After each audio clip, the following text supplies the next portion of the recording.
You may know me by the name Pinocchio, but I go by many aliases.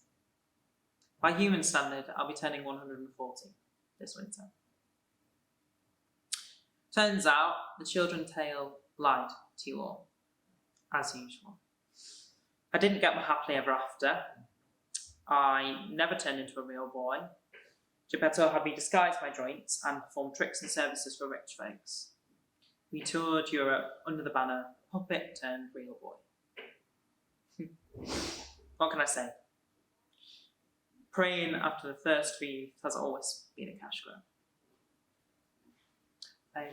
Many of my earlier years have been reduced to a haunted smudge in my mind, but I'll never forget the day that I left him forever.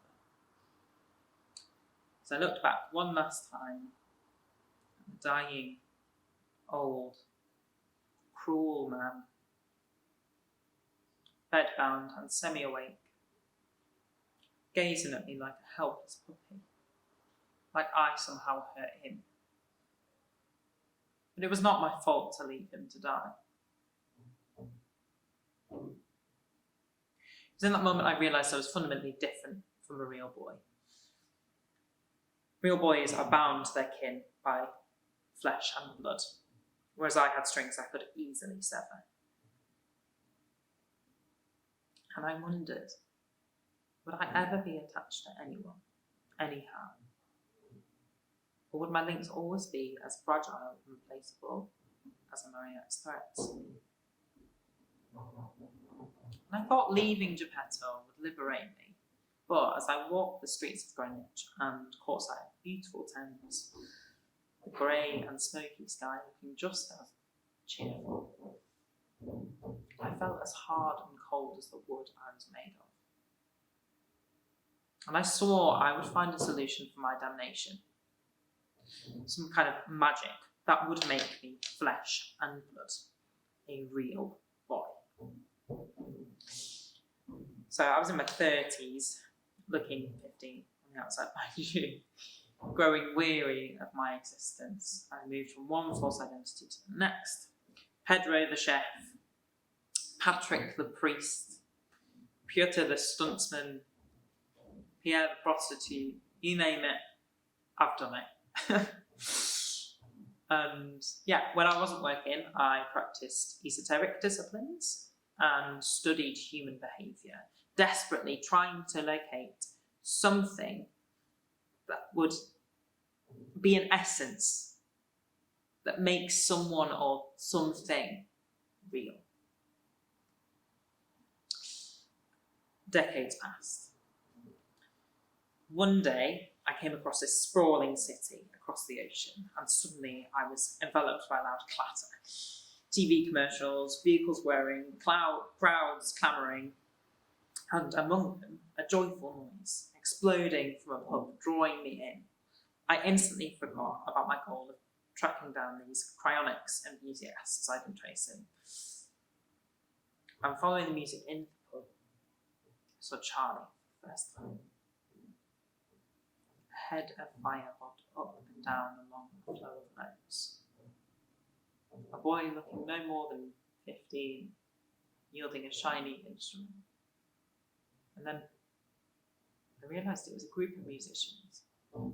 Piano, drums, and a big violin. They were all in this collective trance, a dream weaved by the red-headed boy. The music snatched me to another plane.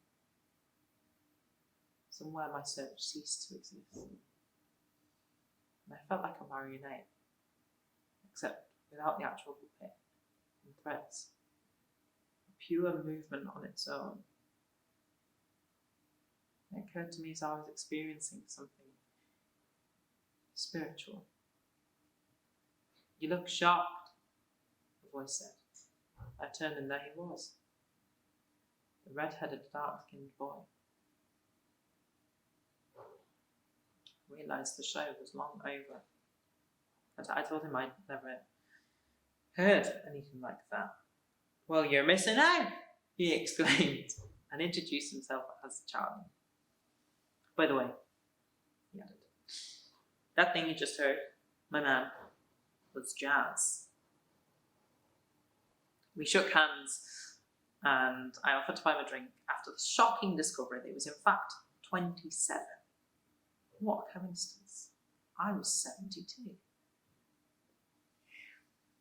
I temporarily abandoned my plans to find the Cryonics cult and became a bartender at a jazz bar and went by the name Paris Pine. Charlie and I quickly bonded over shared false youth and oddity. He had an ethereal ease about him. He never chased after anything. He would easily, lazily show up to work and make the most beautiful sounds on the spot.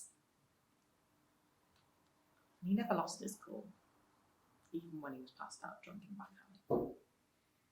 One of these nights, it was raining and getting cold, so I half carried him home with me. I left him a spare shirt and some clean trousers by the couch.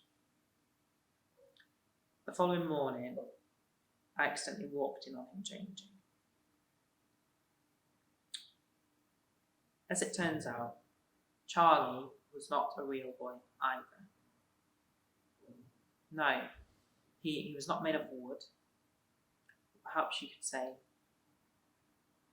someone had remade a girl.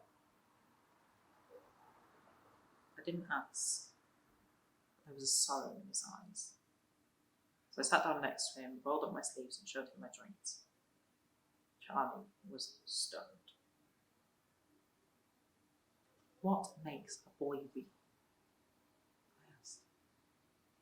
What's the meaning of a real boy? Charlie pondered for a moment and asked, have you ever thought it's not about the meaning of a real boy, but about the meaning itself?